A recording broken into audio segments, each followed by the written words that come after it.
Olá, amigos. Das perturbações causadas por espíritos inferiores, às vezes odientos e vingativos, nós falamos na semana passada, delimitando o assunto às chamadas obsessões simples e às fascinações. Quem perdeu o programa pode acessar no YouTube, programa 384, Diálogo Espírita Paraná, é mais fácil de localizar, ou diretamente através do nosso site, www.adepr.org.br. Hoje nós trazemos a segunda parte desse interessante e muito importante tema para falar das subjugações e das possessões.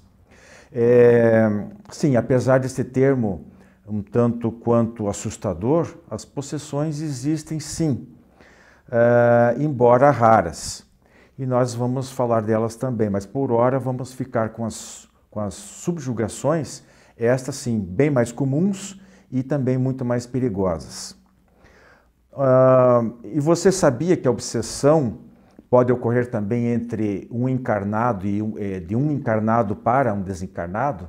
E entre duas pessoas encarnadas e também entre dois espíritos ou mais desencarnados, uns sobre os outros? Pois é. Então nós pretendemos ainda falar no programa de hoje, no tema livre, um pouquinho sobre a prevenção e o tratamento das perturbações espirituais. Agora no Diálogo Espírita.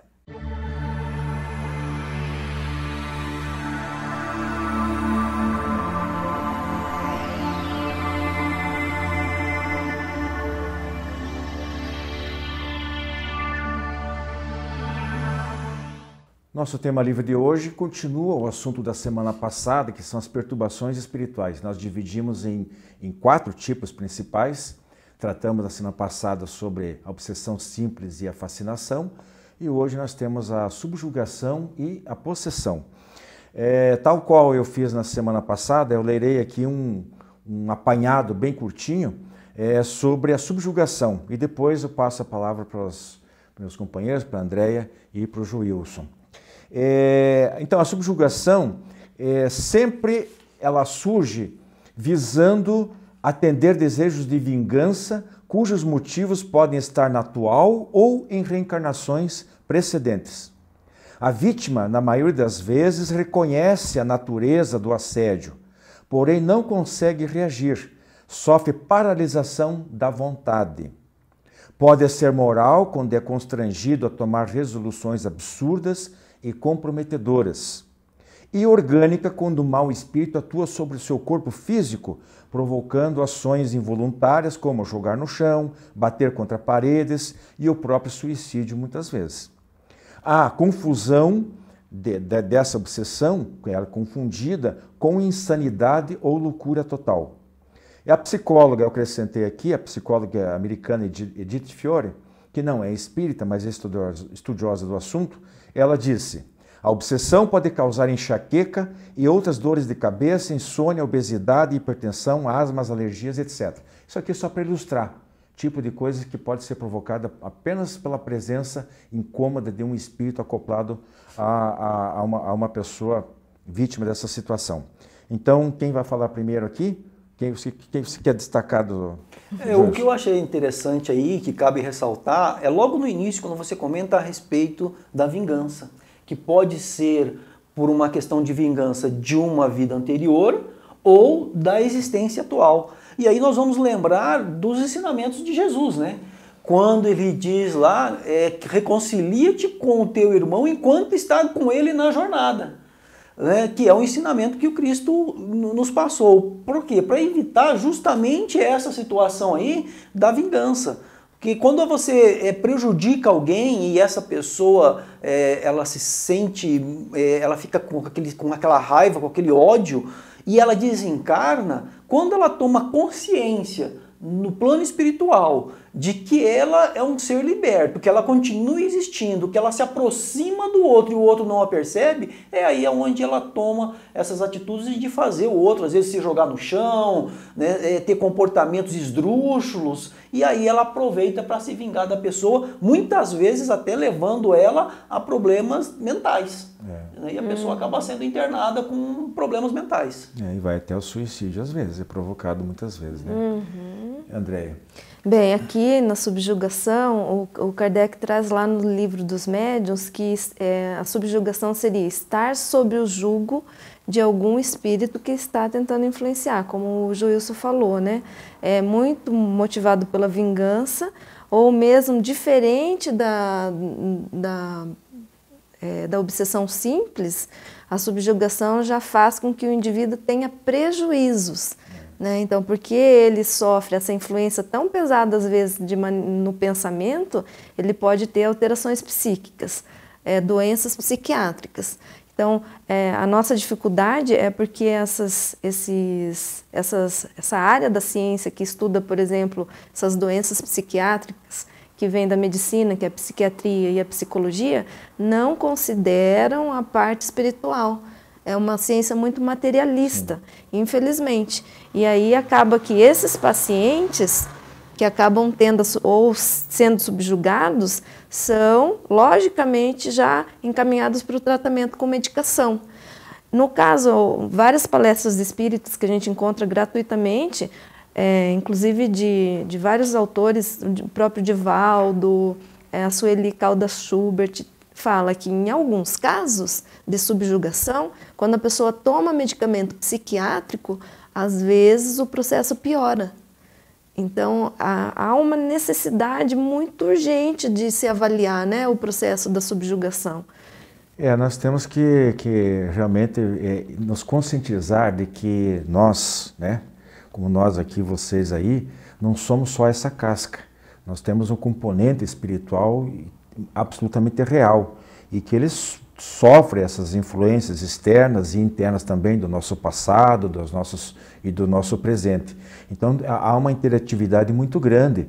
Então, quando o tratamento que dentro das casas espíritas, eles sempre procuram olhar os dois lados, manda que se recorra à medicina, que se tome a medicação uma vez que foi receitado, mas que sempre se leve em conta a possibilidade de que a perturbação tenha pelo menos um componente. Se ele não é a causa direta, ela é um fator agravante de certos problemas. Então não custa nada nós nos adequarmos e buscarmos esse tipo de ajuda, até porque nas casas espíritas você não vai ter despesa nenhuma, gratuitamente. Agora na pandemia está tudo parado, mas quando as coisas retomarem por aí.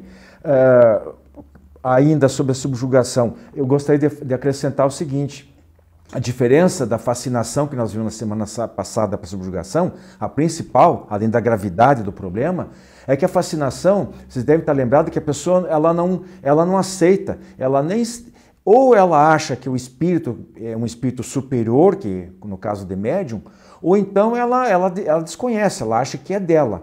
Aqui não, aqui a pessoa sabe que alguma coisa está errada, que talvez tenha uma influência negativa muito forte. Mesmo que ela nem acredite muito em espiritismo, ela começa a cismar, alguém fala para ela, ela até aceita, mas ela não tem, a vontade dela é muito fraca, ela não consegue reagir sozinha, ela precisa de tratamento. A obsessão simples, a oração e a vigilância que a Andréia tanto falou na semana passada, às vezes pode resolver. Ela muda um pouquinho de comportamento, se disciplina e sai sozinha. No caso da subjugação, ela não consegue sair sozinha. Ela precisa de tratamento de outras pessoas e muito do apoio familiar. Bem, passando para a possessão aqui rapidamente, eu vou ler para vocês, depois nós entramos num capítulo um pouquinho diferente. Então, você quer ler ali, faz favor, do Livro dos Espíritos, faz favor, André? Aqui é a explicação da pergunta 474, né? Então ele diz assim: a palavra possesso, em sua significação usual, supõe a existência de demônios, isto é, de uma categoria de seres de natureza má, e a coabitação de um desses seres com a alma no corpo de um indivíduo. Isso quer dizer que, por isso que Kardec, até ali no Livro dos Espíritos, e acho que no Livro dos Médiuns também, evitou assumir essa possibilidade da possessão. Depois, lá em outra obra publicada após a desencarnação dele, e se não me falha a memória, ainda na Revista Espírita, sob direção dele, ele admite que a possessão seja possível. Ele quis evitar justamente essa conotação com demônios, por isso que ele deixou um pouquinho de lado. Porque as pessoas já iam entender que era o demônio, segundo o Espiritismo, não existe, apenas espíritos maldosos que um dia também se corrigirão, e etc, etc. Veja o seguinte, Então, esse seria um caso extremo em que o espírito praticamente se substitui ao dono do corpo durante minutos, horas, dias e até intervalos maiores, como no caso narrado pelo autor espírita já desencarnado, Hermínio de Corrêa de Miranda, no livro Condomínio Espiritual. Aí então tinha uma pessoa chamada Mary Rolfe. Ela morreu jovem em 1865, vivia em crises, era possessa. 13 anos depois, Lurancy Venum, que também tinha crises, teve manifestação do espírito dessa Mary, que se apossou do seu corpo por quase 3 meses, de 31 de janeiro a 21 de março de 1878, para protegê-la dos espíritos inferiores. Foi para a antiga casa, né? Lembrou de tudo, reconheceu todas as pessoas. Como Lurancy estava grávida nesse período, foi Mary quem teve o filho por ela. Esses e outros exemplos, esses e outros casos, são exemplos, segundo Hermínio, o autor do livro, de que as possessões não são necessariamente violentas, tumultuadas, dramáticas. Elas podem ser tranquilas, ordenadas e até benéficas. Mas o livro descreve casos ainda mais surpreendentes, mais dramáticos, como o de Henry Hawksworth, que ficou fora do corpo por 40 anos. Dos 3 aos 43 anos de idade. E um caso célebre de Férida, que nasceu em 1843 em Bordeaux, na França, e foi estudada pelo Dr. Azan, contemporâneo e amigo de Charcot. Foi estudada por quase 30 anos, com início em 1858, e a outra, esse espírito invasor, ficava com ela 3/4 do tempo de posse do corpo. Nesse estado, ela engravidou. Com o passar do tempo, quase metade do tempo ficava a segunda personalidade. Em 1874, a segunda ficou 3 meses direto. Às vezes a troca ocorria durante o sono. E para finalizar, em 1875, Félida ficou só 2 ou 3 horas a cada 2 ou 3 meses. Eu pesquisei, tentei saber em que ano que a Félida desencarnou e eu não consegui encontrar, porque o Charcot fechou, aliás, o Dr. Azan fechou o estudo dela nessa época, em 1865, ela ainda estava viva. Bom, o que eu quero de vocês agora, Joilson, então é curioso, mas o nosso tempo aqui não permite se aprofundar muito. O que eu quero de vocês agora é um outro tipo de classificação que vocês comentem. Kardec e esses estudiosos mais contemporâneos, você citou a Sueli Caldas Schubert, falou do Divaldo Pereira Franco, tem uma obra muito grande que trata desse assunto. Eles falam também que existe uma outra classificação. Além do espírito afetar um encarnado, pode ser que aconteça o contrário, um encarnado perturbar um desencarnado, ou 2 encarnados, um sobre o outro, ou 2 desencarnados. Quem quer comentar um pouco sobre isso? Começa aqui, termina lá? Posso comentar. Essa relação não é unilateral, não é mesmo? A gente sofre a influência do espírito e podemos influenciar os espíritos. Quantas vezes a gente recebe, por exemplo, no consultório, pessoas que perderam entes queridos, pai, mãe, filhos, e que não conseguem se desligar do pensamento dessa pessoa que desencarnou. Ela acorda de manhã pensando naquele espírito, ela vai dormir, ela pede auxílio, ela pede a presença.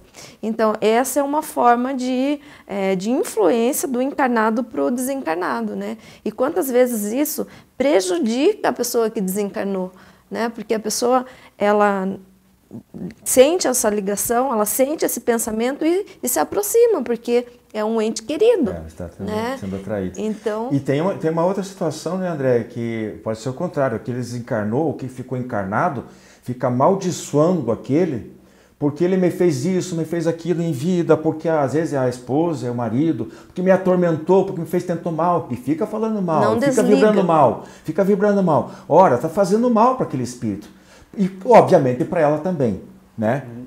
Eu vou comentar aqui do caso de um encarnado, a obsessão de um encarnado para um encarnado. Encarnado para encarnado. Né? Que é a questão da vingança. Uma pessoa prejudica a outra e aí ela fica com aquele pensamento fixo, na outra pessoa, remoendo aquilo, né, e aquele vai fazer mal para ela. E, obviamente, pelo pensamento, pelo sentimento, né, que a doutrina espírita tanto nos fala a respeito, se nós formos estudar as obras espíritas, principalmente as obras de André Luiz, que vai falar muito a respeito disso, da emissão do pensamento, né, a outra vai receber também. E a pessoa vai passar mal, sim, ela vai sentir. E aí, quando se encontra, qualquer coisinha vira uma faísca para incendiar tudo, e daí é onde acontecem muitas vezes aqueles casos em que acaba acontecendo um assassinato e depois a pessoa fala assim: eu não sabia o que eu estava fazendo. Eu estava fora de mim. Né? Mas por quê? Por conta daquela situação que ela mesma criou de ficar remoendo aquilo que o outro fez para ela. E a pessoa às vezes até não é por vingança, mas por maldade, nós temos muitos encarnados maldosos, ela fica desejando o mal. Desejando mal, tomara que aconteça isso, mas é bem feito, tomara que sofra, agora está doente, tomara que morra. Isso é obsessão, porque essa carga energética negativa vai atingir aquela pessoa. Rapidinho para a gente... Tem a situação entre dois espíritos desencarnados, eu sugeri aqui para os nossos companheiros, uma hora, apresentar no quadro Fonte Allan Kardec, quem sabe na próxima semana, ou sei lá. Mas eu gostaria que vocês fizessem um fechinho rápido, temos 1 minuto e meio aí. Basicamente, como é que nós podemos prevenir ou tratar as obsessões? Você fala da prevenção, um pouquinho ele fala do tratamento. Bem, a prevenção é simples se a gente for olhar, né? É a escolha dos bons conteúdos, tanto de pensamento como de comportamentos, né? Então vamos evitar, gente, entrar nas fofocas, vamos evitar, agora na época da internet, ficar passando notícia falsa, ficar estimulando intrigas, conflitos. Então esse é um tipo de prevenção, né? Bom comportamento, oração, né?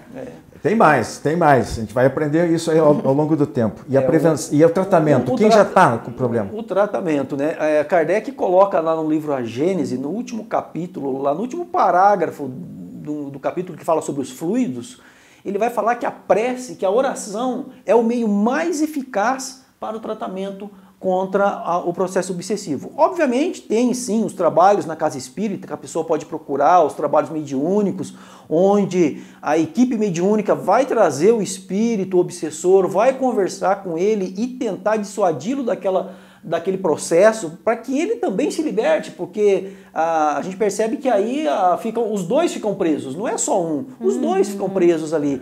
Então tem o tratamento pelo meio mediúnico, pela fluidoterapia, pela água. Então a água fluidificada é o tratamento. Mas como diz o ditado, né? Melhor prevenir do que remediar, né? Sempre, muita oração. Então então nosso programa segue aí, nas próximas semanas a gente volta com o tema livre, com outros assuntos aí, e um dia a gente volta também sobre esse assunto aqui. Okay? Um abraço. Jornal Comunicação Espírita, edição comemorativa. 24 anos de circulação bimestral, 139 edições, 1.184 páginas de informações, notícias, entrevistas e entretenimento. Aproximadamente 103.500 exemplares.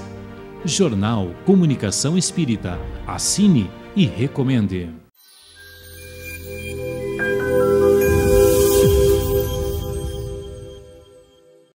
Olá, amigos. Neste quadro Fonte Allan Kardec, eu vou fazer um complemento sobre os programas que foram exibidos, os quadros anteriores, falando da questão do capítulo 9 do Livro dos Espíritos, a pergunta 456 que Allan Kardec faz da espiritualidade. Ele pergunta: veem os espíritos tudo o que fazemos? E a resposta é sim, tanto que eles vos rodeiam constantemente. Cada um, porém, só se ocupa com aquilo que lhe é de interesse, não se ocupam com o que lhes é indiferente. Ou seja, os espíritos, eles vão se ligar a nós, eles vão ter o interesse do que fazemos conforme o interesse deles. Eu vou dar um exemplo corriqueiro que acontece, que é comum. O meu filho me causa uma irritação pelo comportamento dele. E eu, vendo esse comportamento equivocado, me irrito com ele e trato ele de forma inadequada. Ou seja, eu vou abrir um espaço para que espíritos que têm interesse em me incomodar, em me ver desequilibrado, para que eles atuem em mim, me potencializando essa minha irritação e me causando mais embaraços no trato que eu vou ter com meu filho. Por outro lado, se eu refletir e pensar que quando eu tinha a idade dele, eu cometi os mesmos erros, talvez até piores do que os deles, eu vou refletir com compaixão e já não vou ter a mesma atitude com ele. Vou ter uma atitude de acolhimento e de entendimento. Nesse caso, esse meu comportamento vai atrair espíritos que se afinizam com esse tipo de ideia. A ideia da compaixão, a ideia do acolhimento e a ideia do amor. Então, o que vai ocorrer é que eu vou decidir que tipo de influência dos espíritos eu vou querer na minha vida. É uma decisão que a gente toma em cada atitude, que a gente toma em cada comportamento do nosso dia a dia, nas coisas corriqueiras, como qualquer situação que nos atinge durante o dia e a forma como eu vejo isso.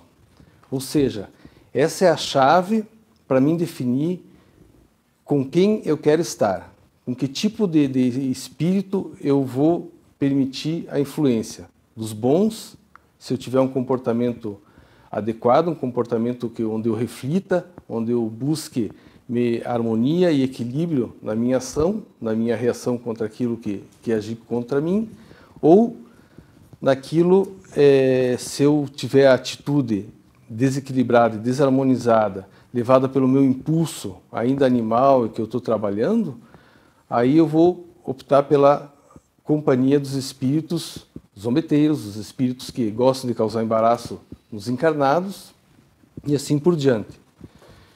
Então a ideia de citar essa pergunta de Allan Kardec é justamente isso. Ela é profunda no sentido de que nos dá a chave de como devemos nos comportar, de como é importante esse nosso comportamento para a nossa conexão com a espiritualidade que vai, como diz a espiritualidade de Kardec, vai estar em volta de nós o tempo todo, vai nos observar, mas conforme o meu comportamento eu vou atrair o interesse daqueles espíritos, ou os bons ou os maus, depende única e exclusivamente do nosso comportamento. E isso diretamente está ligado à nossa reforma íntima, que é o que vai nos levar ao nosso crescimento espiritual, onde a gente vai ser potencializado optando pelos bons comportamentos, pela espiritualidade maior, pela espiritualidade mais elevada que vai ter interesse nesse nosso comportamento, nesse nosso tipo de reação no nosso dia a dia. Clube do Livro Espírita de Curitiba. Mais de 2 décadas consolando corações, iluminando consciências. Associe-se e tenha o melhor da literatura espírita em sua casa. Descontos de até 60% no preço de capa e no primeiro ano ainda ganha uma assinatura grátis do jornal Comunicação Espírita. Associe-se agora e contribua para a manutenção deste programa.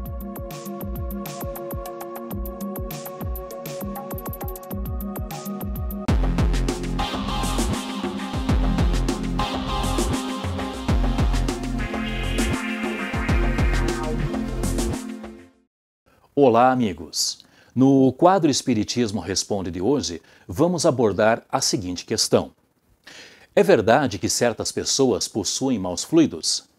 Devemos evitar o contato com elas? E se entrarem em nossa casa?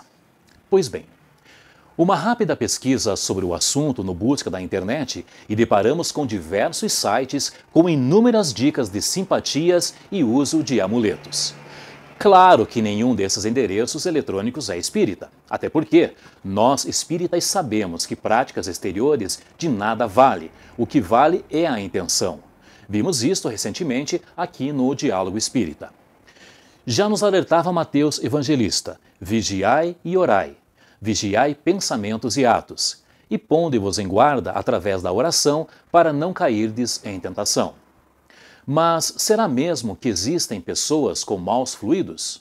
Vejamos, mas primeiro uma rápida explicação sobre o que é fluido. O termo fluido cósmico universal, ou apenas fluido universal, foi primeiramente usado pelo magnetizador Franz Mesmer e estudado no Livro dos Espíritos por Allan Kardec.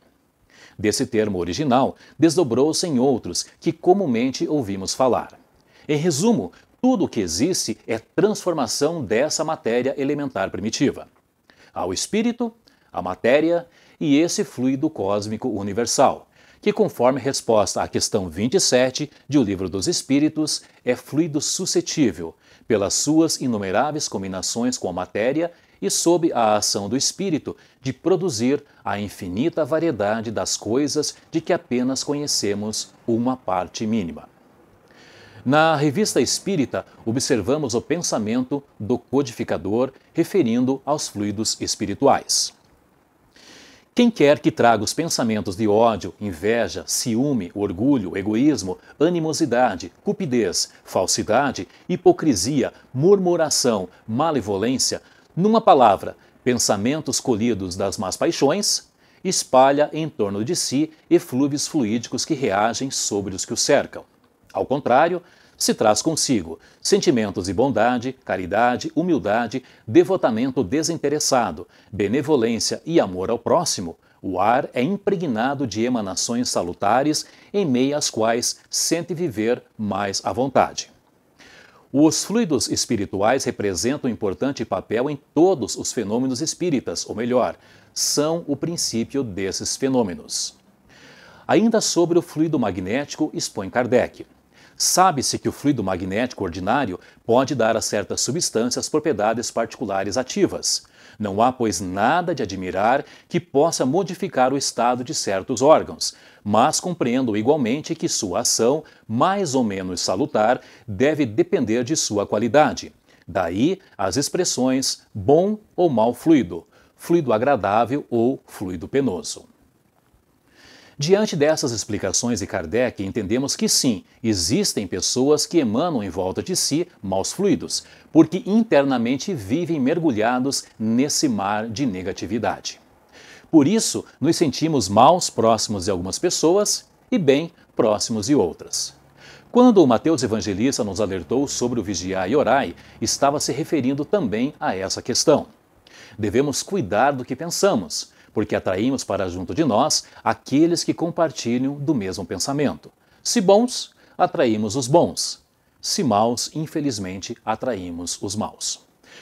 Como terapia intensiva, devemos banir de nossos pensamentos qualquer sugestão negativa ou pensamento mau. Devemos nos manter em oração sempre que possível, ou quando houver necessidade, ou quando nos sentirmos abatidos, ou ainda quando sob influência de um fluido negativo externo. Mas não devemos nos isolar, entendendo que com isso estaremos protegidos.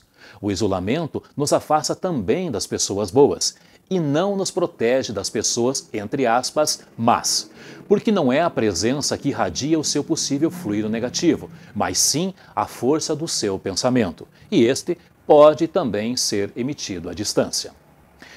Então, se você deseja um amuleto ou uma simpatia para se proteger dos maus fluidos, temos uma dica em especial e infalível: a oração. Não tem contraindicação, use-a sem medo e sem dó, com doses substanciais, e verá que você, sua família, sua casa estarão protegidos contra os ditos maus fluidos. Muita paz a todos e recebam o nosso abraço virtual.